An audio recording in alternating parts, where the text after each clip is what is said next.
مدینے کے اندر مدینہ منورہ میں سڑک کے دو کنارے دکانیں ہیں، درمیان میں سڑک ہے، اس طرف ایک دکان اس طرف ایک دکان، یہ بھی گیہوں چاول آٹے والی کی دکان، یہ بھی گیہوں چاول آٹے والی کی دکان، ادھر یہودی کی دکان ادھر صحابی کی دکان۔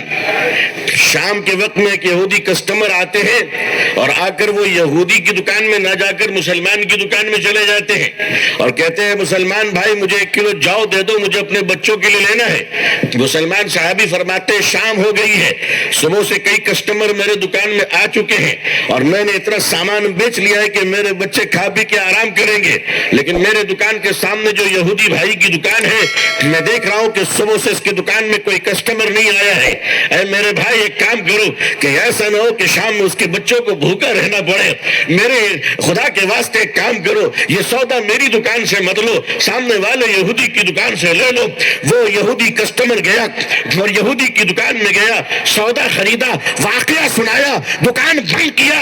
کسٹمر اور دکاندار دونوں یہودی مسلمان کی دکان پر آئے۔ صحابی نے پوچھا آپ کیا لینے آئے ہو؟ فرماتے ہیں سودا اس دکان سے لیا ہوں، ایمان تیری دکان سے لینے آیا ہوں۔ نعرہ تکبیر، نعرہ تکبیر۔ تم یہ بتاؤ کہ تمہیں اتنی محبت، تمہیں اتنا اخلاق کس نے دیا؟ مسلمانوں یہ اخلاق پیدا کرو۔ تمہارا حال تو یہ کہ بغل کی دکان کھلتی نہیں کہ تم لیمو کاٹنا شروع کر دیتے ہو اور بابا کو ڈھونڈنے لگتے ہو، جو بابا خود اپنی بیوی سے پریشان ہے۔ ان بابا، میں سارے بابا کی بات نہیں کر رہا ہوں، میں الٹی لیمو منہ میں پھرا دینا۔ مسلمانوں تم کسی کی روزی روکنا چاہتے ہو؟ مسلمانوں تم اللہ کی رحمت کو روکنا چاہتے ہو؟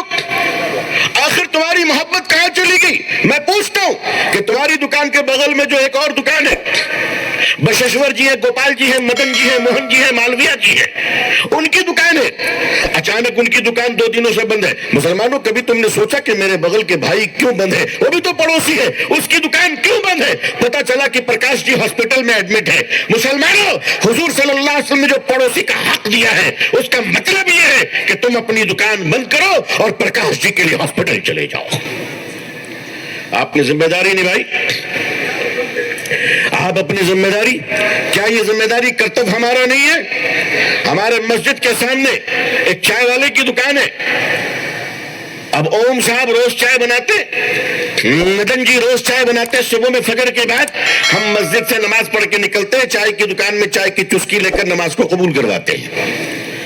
چائے بنانے والے کون ہیں؟ مدن جی ہیں۔ اچانک چائے کی دکان بند ہو گئی، کیا بات ہے؟ کہا صاحب مدن جی کو ہارٹ اٹیک آ گیا، اللہ نہ کرے، اللہ سب کو صحت عطا فرمائے۔ کہا صاحب وہ ہاسپٹلائز ہو گئے۔ اور مسجد کے امام صاحب، نمازی صاحب، متولی صاحب، کمیٹی صاحب، آپ کو یہ توفیق حضور کی سنت کب یاد آئے گی کہ اب آپ مدن جی کے لیے ہاسپٹل جائیں اور پوچھیں میرے بھائی 10 سال سے تیرے ہاتھ کی چائے پی رہا ہوں، آج تیرے سیوا اور خدمت کا موقع آیا ہے، یہ بتا کہ میری ذمہ داری کیا ہے؟ تو ہاسپٹل میں ہے، تیرے گھر کا راشن ہم چلائیں گے، تیرے علاج کی فکر ہم کریں گے۔ او مسلمانوں جب مسجد میں یہ دعا کرتے ہو عمران بھائی کو اللہ صحت دے، غفار صاحب کو اللہ شفا دے، فلانے کو شفا دے، تو یہ بھی کہو کہ ہمارا پڑوسی اللہ مدن بھائی کو بھی شفا عطا فرمائے۔ اپنے دروازوں کو کھولیے، اپنے دل کے دروں کو کھولیے، یہ دنیا آپ کی محبت کا انتظار کر رہی ہے۔ نفرت اس لیے بڑھی ہے کہ محبت کم ہو گئی ہے، جب محبت بڑھے گی تو نفرت مٹ جائے گی انشاءاللہ۔ ہندو مسلم سکھ عیسائی، ہندو مسلم سکھ عیسائی۔ شکریہ۔